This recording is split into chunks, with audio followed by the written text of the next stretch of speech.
Hi guys, Jay Smith here, welcome to AskGolfNut channel and welcome to Ping i530. It takes over from the very popular and well-performing i525. This is going to be the full review of this, but I will also be doing a comparison between old v new to see how much difference there is on the i530 over the i525. So if you haven't done already, make sure you get down to subscribe and also get the bell icon on. That's a notification bell, and that will make sure you don't miss any reviews coming up. So just before we get the simulator on and whack this into a green, see how well this does, there's lots and lots of tech in this. We're not going to go through everything in detail. We're just going to skip over what's inside this very tech-packed head.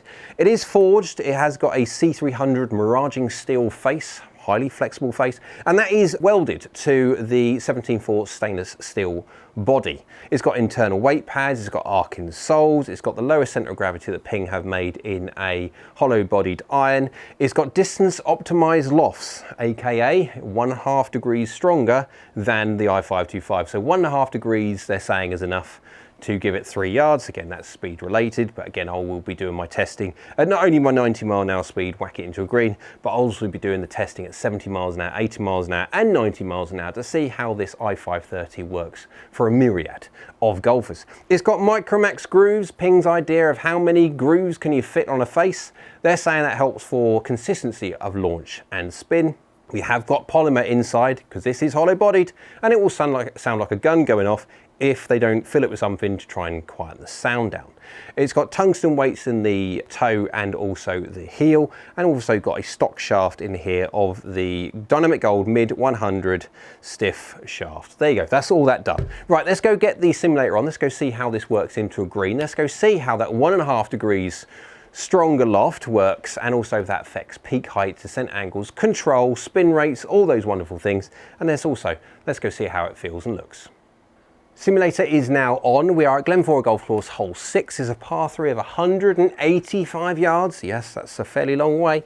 We have a stream to go over. We have a water to try and miss down the left-hand side, but we do have some bunkers down there if I'm going to hit a really bad shot. If I go in the water, that's really quite bad. But 185 yards is normally quite a long way for a 7-iron, but being 29 degrees, a degree and a half stronger than the iron that it replaces, I've got no doubt it should get there. Now, looks on this top line, it's a medium top line, but when you put this down by the golf ball, because the first part of the top line, the front bit is actually sharp, obviously where it goes into the face, but the back bit is then quite aggressively rounded off to the back of the golf club. So it actually looks much, much thinner in playing position than it does when you look at it quite close. Blade lengths are medium, again, historically Ping generally don't shy away from making big golf clubs, but this is by no means big whatsoever. And then when it comes to sole, I would say it's a medium sole as well. It's not massively thick, but it's not very small either, but it has got the trailing edge and leading edge. It's got that kind of return chamfered edge, and it's quite rounded. It's quite a rounded sole. But then bounce wise, Ping, generally speaking, to use quite a high bounce number. Again, that's turf interaction, etc. And again, if I can get the specifications, I'll whack them up on the screen so you can see. Down by the golf ball, we have a certain amount of offset there, but not much whatsoever. And we do have a white lineup line, which I do like, although you can't really see it with about 17 trillion Micromax grooves looking at you.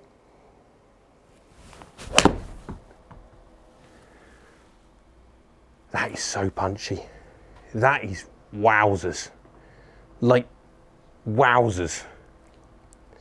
C300 miraging steel wowzers. Path 0.6 from the inside, face 0.6 close, 0-0 delivery, which is good. 2 mil low, 4 mil toe. Pretty decent strike. 37.4 yards in the air and 49 degrees descent angle. 188 carry. Right, so this is 29 degrees. 1 degree stronger than my 6-iron. Now my 6-iron goes around about 178 yards carry, not 188 yards carry. Now this also, at playing length, this is standard for a 7-iron. Again, my 6-iron is ½ inch longer as a standard, it jumps in ½ an inch. I can't do that with my 6-iron. Okay, my 6-iron's a blade, not a hollow-bodied, very flexible faced, well, yeah, but wow, that is mental.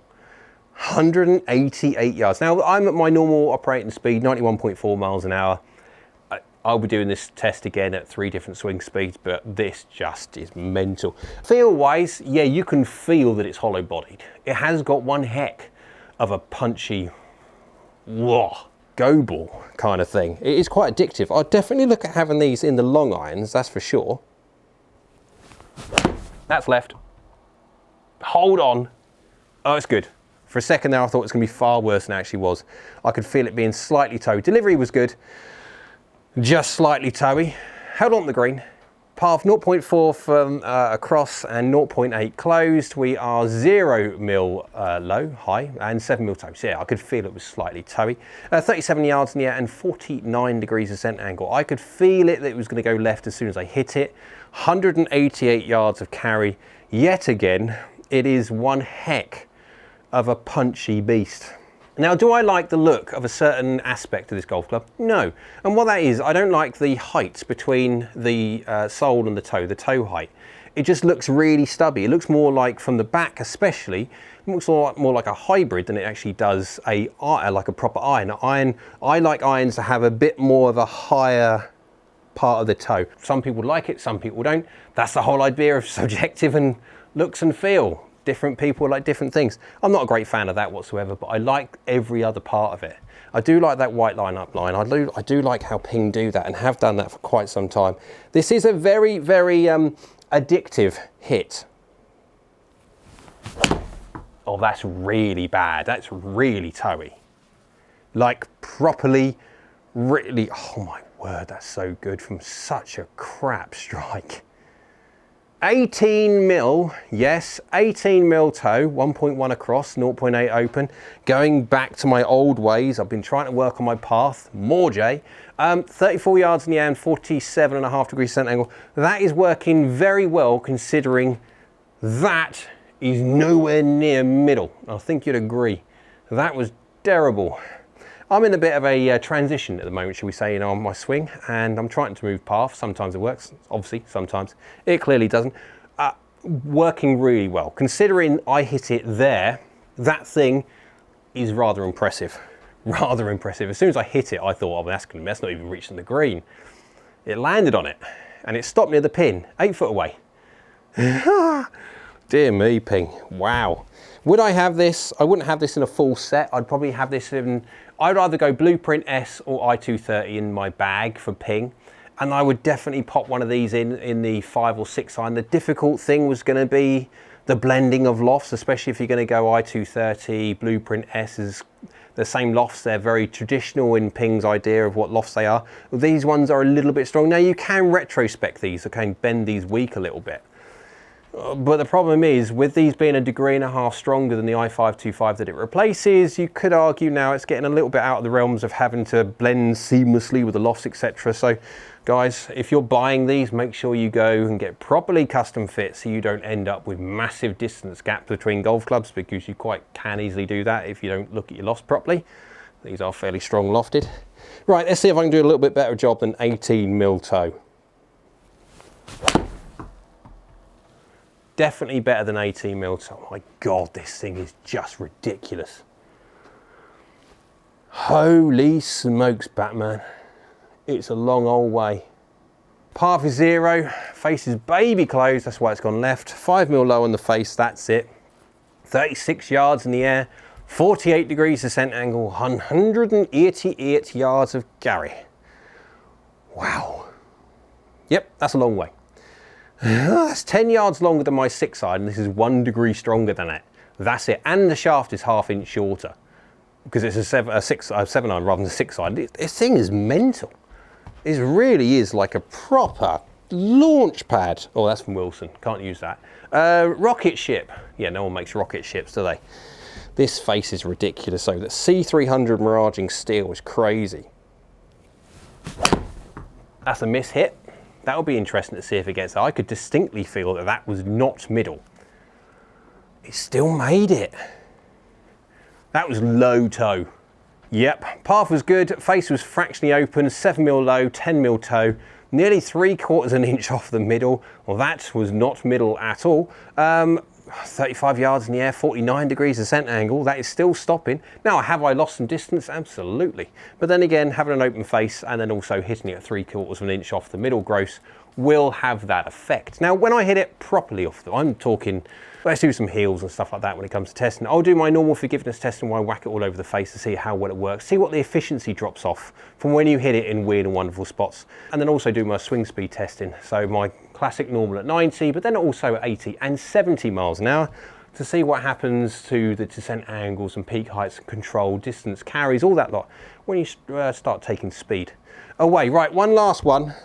Let's see if we can get it on the green before we go into doing all that. Oh, it's going left. It's going to bite the green though, which is going to be good. Guys, anytime you hit a green from 185 yards, it's just a win. Absolutely.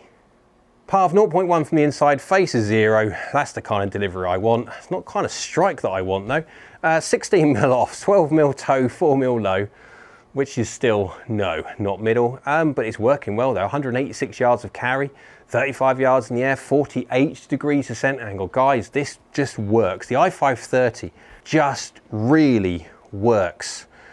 I am quite impressed by its performance. Its feel is so-so. It's very addictive on how much it wants to punch.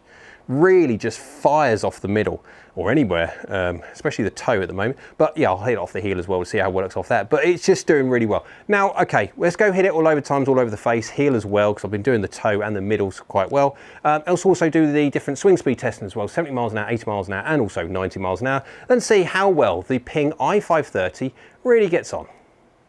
Let's go see how the i530 works when you hit it all over the face for the forgiveness testing that I normally do, and also at 3 different swing speeds, captures 70, 80 and 90 miles an hour. There's also an interesting conclusion, guys, that I will wait obviously to the end of the video, so make sure you stick around for that one, because there is a interesting connect that I'm going to do.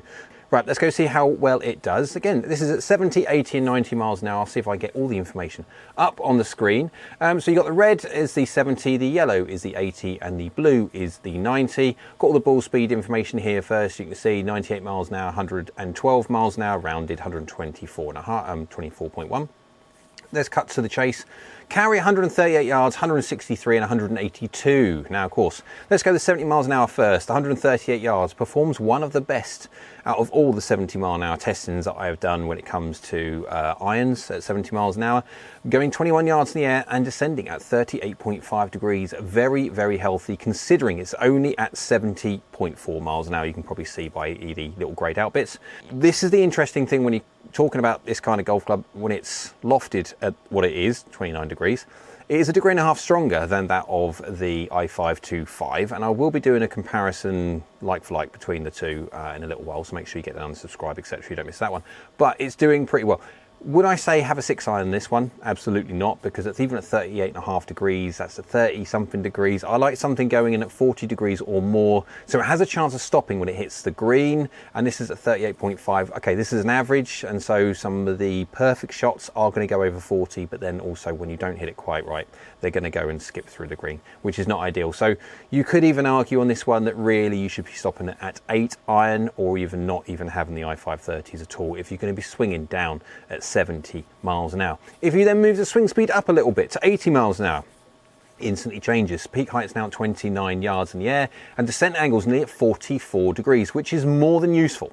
So I would say definitely for 7 iron, I would say the cutoff point for speed would be to make it functional. Again, if you're going to deliver different to this and all the information we're going to show when it comes to the clubhead data in a sec, then you have to make your own adjustments for that. But generally, I would say for an individual like this, 72, 73 miles an hour would be the cutoff for the 7 iron, and then after that, you're going to have to find something which is a little bit more helpful getting the golf ball up in the air, namely hybrids.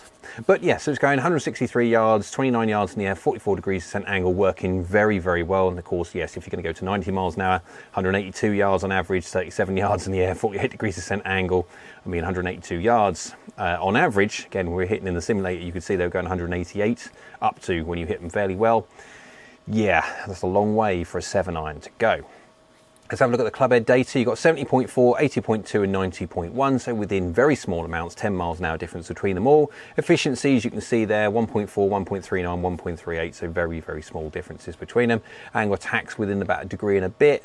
And then, again, path and club path and face to path changes very, very slightly. But again, anyone who watches my channel and knows the problems that are going on with my swing when it comes to doing these slow swing speed tests know what I'm struggling with. So yeah, I won't go into that. But the loft, 24.4, 24.1 and 24.5 within a very small amount, 0.4 of a degree, everything exactly the same. So we can do like for like, apples for apples testing, and I have strike on there for you all to see. Let's go have a look very quickly at the graphical side so you can see graphically exactly what we've just been talking about. Again, you can see dispersion rings, etc. Now, the dispersion rings are much more me. Front to back, definitely helping with the forgiveness of the golf club, absolutely. And we'll go into the forgiveness now, because again, before we go into the conclusion, where I'm going to like this to something which is coming out very, very soon, as in on the same day. The i530 video will coming before the G730 video, which is, yeah, we'll get to that in a sec. Right. Forgiveness. Let's go see how well it works off of not the middle. First, we need to understand how it works from the middle. We've got one here at 92.2 miles an hour, so fully warmed up. We've got 0 mil high, 1 mil toe, so within reason. Middle. It was going 40 yards in the air, 49.3 degrees descent angle, so very, very good. A carry of 188. It's just great. I mean, that's the i530 just works so well. It is just a absolute rocket ship, that face. And my only gripe so far really has to do with the toe height and also the feel, but that is really kind of it. Right, let's go see how well it goes off the heel. 30 mil heel, 2 mil low, so a normal heel, but still quite heely. 31 yards in the air, 45 degrees descent angle, at a slower speed at 83.7. So again, we will reference peak heights and descent angles, but guys, unless we're going to be doing exact same speed, etc., we're going to be looking at the efficiency. Bang for your buck. How much ball speed do you get out for your club head speed, dependent on obviously where you hit it on the face. Now, we've already seen 1.38 within reason is absolute maxed out. This is 15 millimeters gross off the middle, and it's 1.36. That is mighty impressive. We've dropped 0.02 from there. Generally speaking, guys, when it comes to heels, golf clubs do not like being hit from there, and this does really very, very well. Let's get very low on the face. 11 mil low, 0 mil heel, so just very, very low. 1.32, so it has lost 0.06, but we are 11 millimeters low. On any iron, 11 mil low is low. It is. Have we lost a little bit of launch angle? Just a fraction. Spin rate still very, very good. It's just the ball speed we're going to lose from being 11 mil low. That is actually quite close to being well, not quite being a top, but it's still very, very low, and it's working extremely well. Now, okay, look at the carry distance is coming down quite a lot from our peak, but we are only swinging 81 point something miles an hour, so you can't really pay much attention to it, but it's doing really, really well from there. 13 mil toe, 2 mil low. 1.37 is losing a grand total of 0.01 from 15 millimeters off the toe gross. Wow, it is doing exceptionally well. And if you pop one slightly low and toe 10 mil toe, 7 mil low, 1.35. Again, it's like that's nearly 3/4 of an inch, and it's just doing brilliantly. And if you pop it nearly 22 millimeters gross, which is very toey, like properly toey, 1.33. So we've lost a 0.05 from there. It's just really good. One of the most forgiving irons I have ever tested, especially within its players distance category. Right, so let's do a conclusion very quickly, because it's an interesting conclusion, and I'm also going to liken this to something which, guys, you haven't seen yet. It will be coming soon on my channel. I've done this on the same day, so again, we are talking about all the information from the same day. The G730, Ping's new iron, their Monster Goliath, super game improvements, super distance, super forgiveness inspired iron. Right, now, if you want, guys, watch that video as well, because I'm going to be likening some interesting strikes, and the strikes are very, very similar on that video to this video. I just want to show you, and I want to say to Ping, how they've done two things. They've shot themselves massively in the foot with the i530, and they've also, in the i530, created something just brilliant, just absolutely brilliant. The i530, performance-wise and forgiveness-wise, they have basically just nobbled on their head the G730 and the G430. The i530 is that forgiving. It compares directly to their most forgiving, supposedly, G730, of which will be coming out, or depending on when you're watching this video, it's already out on my listing, so yeah, you kind of get the idea. It does really well. It performs just as good as a G730 out the middle. It performs just as good as a G730 out of different parts of the face. Again, watch that video and see the similar strikes so you can make your own mind up. And it's a player's distance iron, which does mean it's going to have slightly nicer lines. Okay, if you're someone who wants real estate, if you want to look at nice thick top lines and nice massive soles and blade lengths as long as Cuba, and when it comes to having offset, you've got plenty there, then the G730 is going to be for you. The i530 is there as players distance iron, and it does a miraculous job of it. The gripes that I've got, the only gripes that I've got, let's be honest, is it's superficial and it's very subjective. It's not objective at all. It's the fact that I don't like the height between the sole and the toe. There's not enough height to it. It looks too hybrid-y like in shape, especially from the back. From the front, it looks a little bit better, but especially from the back, it looks just too hybrid-y, which I don't really like. When it comes to the sound, it is very loud. For a player's distance, there is definitely player's distance irons which sound nicer than the i530. And if Ping would have put something else in there to quieten the old girl down, the chances are they may have affected the performance and then also the forgiveness as well. So on balance, absolutely Ping has done the right decision on that idea to make sure they have made the iron as best as they possibly can do. And they have. The i530 is just an amazing tool to use. It really is. It will go in the hands of many, many golfers. If you compare this one directly to a G730, I've done the G730 video already. I'm going to do all the editing, get that one up a little bit later on. But effectively, it launches it all different swing speeds as well. Make sure you watch that one because it is just so interesting how the G730 works as to the i530 as well. So, hope you liked the video. If you did, go on, thumbs up. YouTube likes it, so do I. Down there is a subscribe button. It's free. It is great for the channel if you could subscribe, so thank you. And next to that is a bell icon. That's a notification bell. If you click that one, that will notify you next time I upload another video. So I hope you all. We'll see you again soon.